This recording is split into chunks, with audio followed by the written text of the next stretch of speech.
As a photographer that shoots predominantly with Sony, I was very happy when Sony released their version of the 28-70 f2 lens, the beast that Canon has. But there's one Canon lens that I'm deeply envious of that I wish Sony would bring out their version.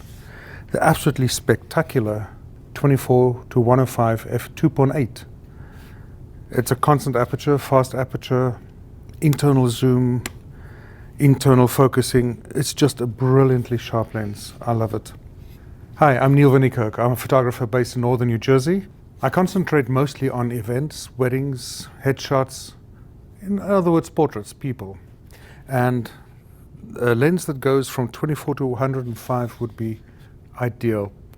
Now, most of the 24-105 lenses that you see are f4 optics, but that one-stop faster aperture obviously gives you one-stop better ISO or one-stop better motion stopping ability. Now, this lens is stabilized. This Manhattan skyline was photographed handheld at 40th of a second, 2.8. The focal length varied between 50 and 105 millimeters. With the stabilization in the body and the lens as well, you can get crisp images at fairly slow shutter speeds.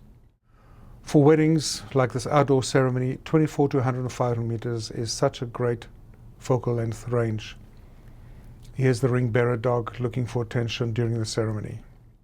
The shallow depth of field with f2.8 and a bit of compression using 85 millimeters, this looks just great.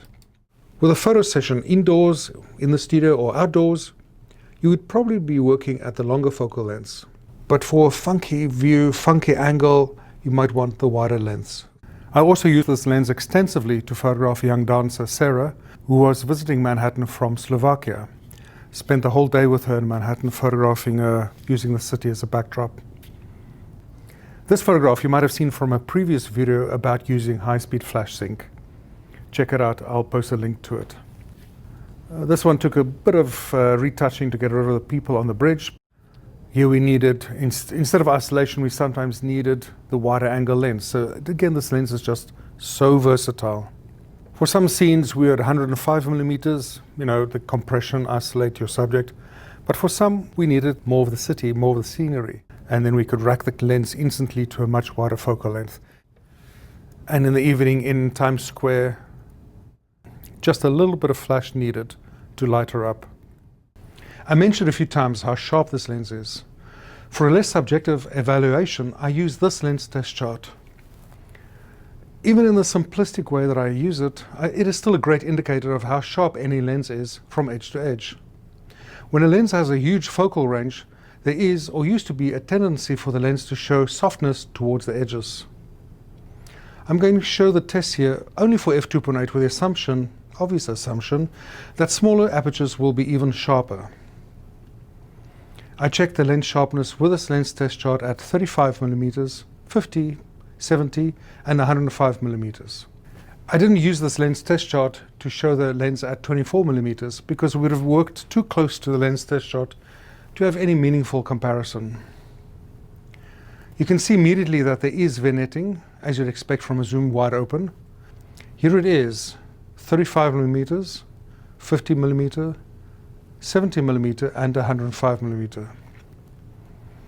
As we go from wide to telephoto, you can see the expected change from barrel distortion to pincushion distortion. Again, this is something we would expect from a lens with this range, but in my opinion, it doesn't look too outrageous.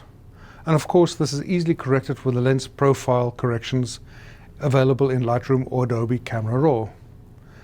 Let's look at the 100% crops at the center and then the corners. The corners are where the flaws will reveal themselves. I'm showing the uncorrected images because I think there's more truth in showing the uncorrected image rather than the image with optical corrections applied. 35 millimeter in the center, and then the corners.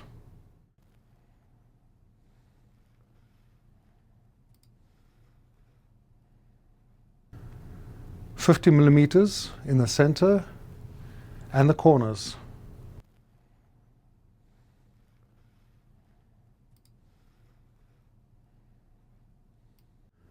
The center at 70 millimeters and the corners at 70 millimeters.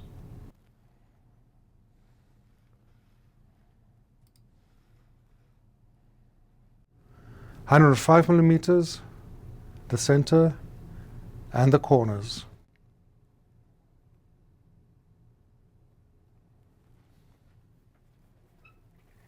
And finally, let's go over some of the lens specs again. Something I really like about this lens is internal zooming. What this means is the lens doesn't extend forward or back as you zoom.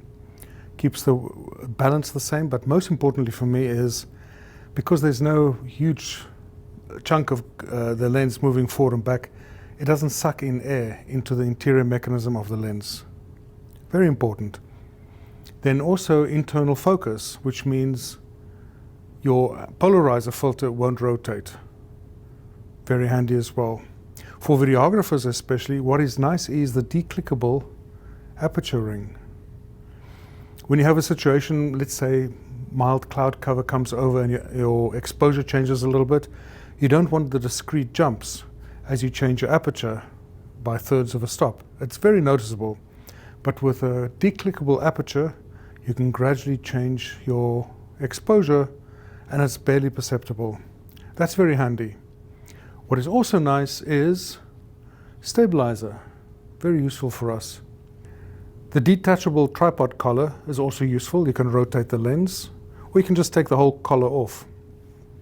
Here on the underside of the lens, we have the power zoom adapter. That's what these contacts are for. It's intended to give videographers extra smooth zooming motion while recording. It's a big lens. It's as tall as a 70-200 2.8.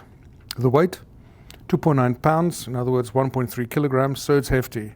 This is a beast of a lens. I'm not sure it's a carry-around lens, but for event photography, this might just be a lens that covers 80% or whatever of what you do.